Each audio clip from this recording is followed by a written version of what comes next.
Sa anino ng gabi may lumilipad na hindi nakikita, isang multo ng kapangyarihan na nagbabago sa takbo ng digmaan. Ito ang B-2 Spirit Stealth Bomber, ang pinakamakapangyarihang sasakyang panghimpapawid na nilikha ng tao, na idinisenyo upang maglunsad ng pagkawasak mula sa mga anino. Ang B-2 Stealth Bomber ng Amerika ay hindi lamang isang eroplano.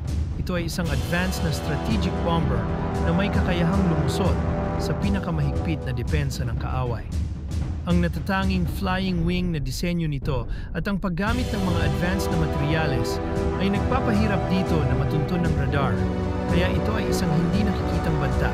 Kayang mag-operate ang B-2 sa malalayong distansya, umaabot ng 6,000 nautical miles nang hindi kailangang mag-refuel, na nagbibigay dito ng pandaigdigang abot.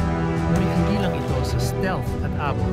Ang B-2 ay may kakayahang magdala ng iba't ibang klase ng bomba, mula sa conventional hanggang sa nuclear. Kasama rito ang B-61 nuclear bombs, Joint Direct Attack Munition o JDAM, at Small Diameter Bombs o SDB na nagbibigay ng precision strikes sa mga high-value targets.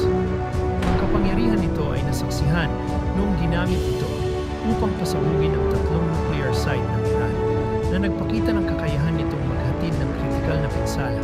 Ang B-2 ay isang mahalagang bahagi ng US Air Force, ginagamit hindi lamang sa conventional warfare, kundi pati na rin sa nuclear deterrence.